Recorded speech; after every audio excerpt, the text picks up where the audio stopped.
Today I'm so excited because I will share with you how we celebrate and prepare for Shabbat inside the Jewish hotel as Orthodox Jews. I will also give you a complete tour of the Jewish hotel that is different from our last summer tour when we were in the cottages part of the Kosher hotel. And finally, I will share with you 5 things we do before Shabbat when we are away from home that I never shared with you before.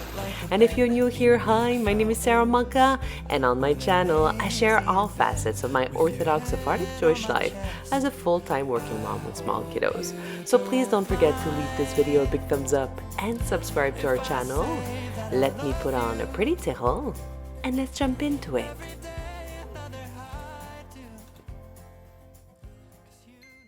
Once the car is packed with all our essentials like my husband's and son's hats for Shabbat, our sidurim, prayer book, or Shabbat clothes, and other items we will have to use on the road and in the hotel, we're ready to go. And of course, safety first, so everybody will be buckled in. To be on the safe side, we will fill up the car with gas because on Friday afternoon there is a lot of traffic as everyone is running to go to their chalet. I don't know about you, but here in Canada, the price of the gas is out of this world. Right now, it is $1.81 Canadian per liter, which is roughly $5.30 American dollars per gallon. And I'm curious to know, how much do you pay per gallon or per liter in your part of the world?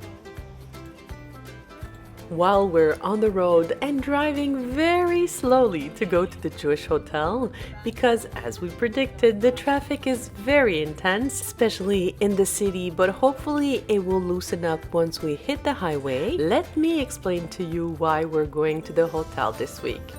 As you know, I'm a full-time HCP or healthcare provider, and I rarely have any time off, especially on Friday, but today is a special day as I have half a day off, and this is why we took this opportunity to go to our favorite Jewish hotel for Shabbat to celebrate my husband's and son's birthdays, which are a day apart.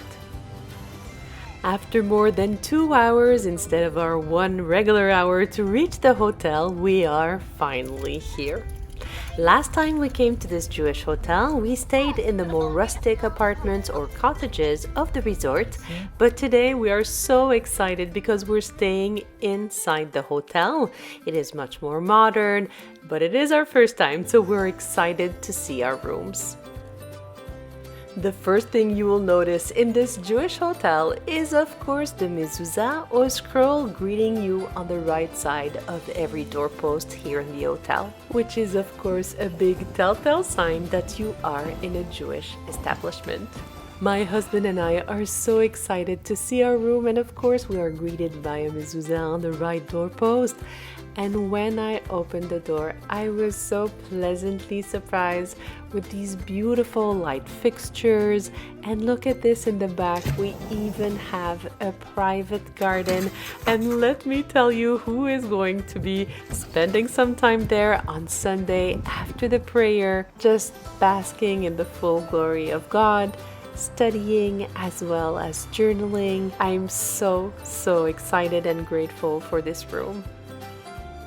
Of course, there are many beds in the room to accommodate our family, 2 on this side and 2 on the other side, as our girls are still sleeping together when we are away, thank God.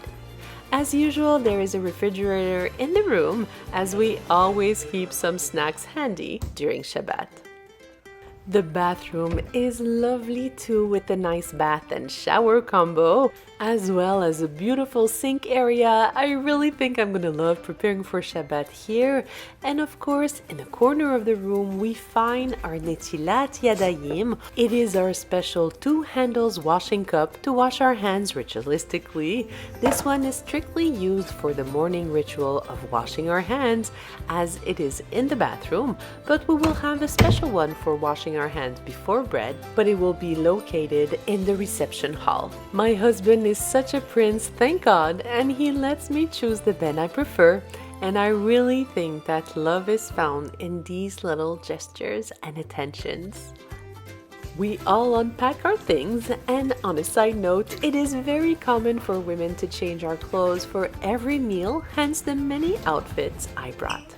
For my husband and son, they will wear a suit and hat, and this is how they make sure their hats are not smushed when we're traveling. They carry each of their hat in a hard hat case.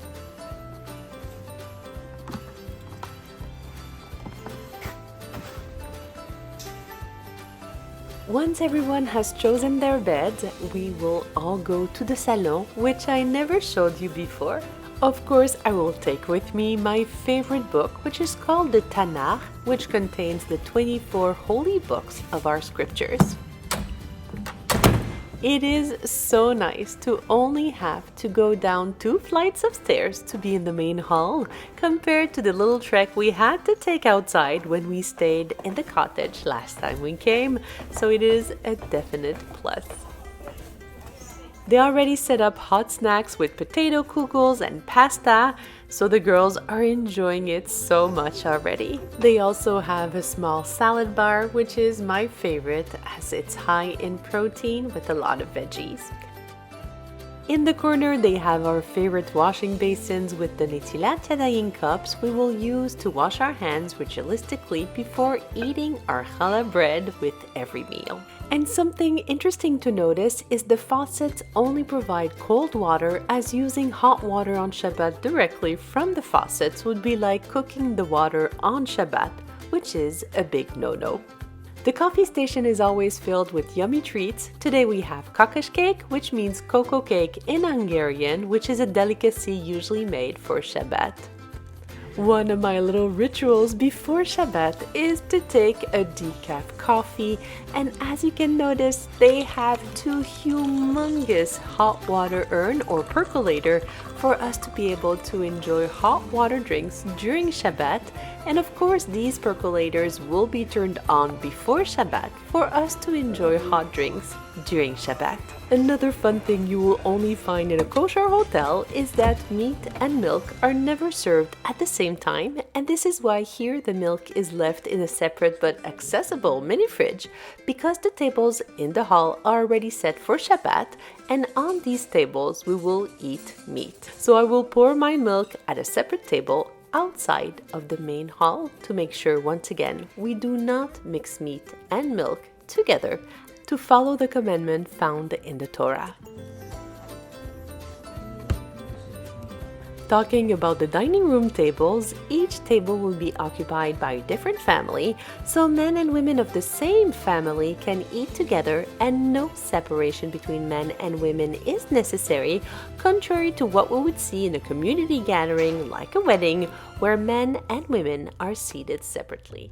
Here is something else I never shared with you before, and that is that we must have for Friday night and Shabbat lunch meals these 4 items on our Shabbat table. First, a Kiddush cup to make Kiddush or the blessing over wine, the wine itself that will be added just before we eat on Shabbat, as well as the challah bread that is only uncovered once the Kiddush is completed. And finally, we have salt to dip our challah 3 times. Because we do not have the Holy Temple or Beis HaMikdash anymore, our table is like an altar. We use salt as a reminder of the salt we offered with the sacrifices on the altar in our Holy Temple. In the hall, we also find the station where we kindle our light before Shabbat. The nerd in me absolutely love how they took the time to place the lights in such a pretty fashion. We have the custom in our family to kindle 5 lights, 1 for each member of our family, but technically only 2 lights need to be lit to usher in Shabbat. They are called Shamor V'Zachor, which means to guard and to remember the Shabbat. Next to the dining room hall, we have another room you will only find in an Orthodox Jewish hotel, and that is a synagogue. They have already set up the chairs for tonight prayers, and I say prayers because the men will do the afternoon prayer called Mincha just before nightfall. Then they will be ushering in the Shabbat with Kabbalat Shabbat, and finally in the night they will do the prayer called Arvit. Tomorrow they will also have 4 prayers, 2 in the morning called Shachit and Musaf, then Mincha, the afternoon prayer, and finally at night they will do Arvit with Avdallah to conclude Shabbat. Some people might think that any room could do the trick to pray on Shabbat, but this is untrue. A synagogue is definitely a must in any kosher hotel, as it allows men to pray specially on Monday, Thursday, and Shabbat morning, when they will take out the Sefer Torah from the Aron, its special and holy resting place, and they will read the parasha or weekly portion of the Torah. I have already shared with you a full tour of an Orthodox Sephardic Jewish synagogue, and I will leave the link in the description box below the video and the link above for you to watch it after this video. And if you have been here for a while, you know that this separation is called a meritza, to separate the men from the women. I personally love attending the Shabbat services, and I will sit on the other side of the meritza, as men and women in Orthodox communities do not sit together during parties at synagogue and other communal activities. And if you're asking yourself, absolutely yes, I love having men and women being separated. I think that it's wonderful, whether at parties and especially in synagogue. It definitely helps me focus and keep on track with the prayer, and I absolutely love it. Before I bring you to the next room that I never showed you before, let me share with you another amazing thing about staying in the main hotel, and these are the breathtaking views. Everything in this Jewish hotel is there to help us connect with God and completely disconnect with our daily life, since we will not use any phone, electronic devices, or anything like that. Next to the synagogue, we have the Salon. This is a very large room where we can find many comfortable and plush seating areas. Usually the children will play in the middle of the room, and the mothers and fathers will be able to relax comfortably on Shabbat in these amazing seats. But for now, as we are alone in the Salon, we will do one of our Shabbat prep that I never shared with you before, which is part of our spiritual Shabbat prep, and that is to review the parasha. For my husband and son, they are reviewing the parasha or weekly portion of the Torah. The parasha is called Shoftim, and it is a very special parasha, as it is the parasha of my husband's and son bar mitzvah. We are so blessed that our son will read the parasha for Shabbat, thank God, and it is a great honor to be allowed to read the parasha for the congregation, because not only do you have to know the parasha perfectly to read it fluently, but you also have to know how to read it with ta'amim, which are specific and proper intonations and tunes of the reading. On a side note, in the Sefer Torah or Torah scroll, there are no nekudot or vowels like you see in a regular Chumash or Torah book, like the one my husband is using to make sure our son reads properly, so it is an extra learning challenge for anyone reading from the Sefer Torah to read without the vowels. If you're curious to know if there is a difference in the reading of the Torah between Ashkenazi and Sephardic Jews, here is how the reading of the Torah sounds for Ashkenazim.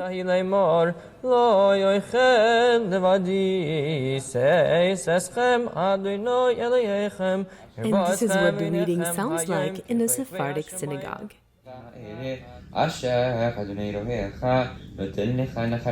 לא תחיה כל נשמה, כי אחכם תחכי מהם, החיתי והאמורי, הכנעני והפריזי, החיבי והיבוסי, כאשר ציווך אדוני אלוהיך. I'm curious to know which one do you prefer? Let me know in the comments below. Personally, I love both. They are just a bit different, but of course I'm fully biased and I prefer my son's reading. While I'm basking in the nachat or true Jewish joy our son gives us by working so hard to prepare his reading of the Torah on Shabbat and doing such a good job, thank God, I will stay with them and study my Torah, which is also a different part of my Shabbat prep that I have never shared with you before. I read from the Tanakh, or the compilation of all the 24 Jewish holy books or scriptures.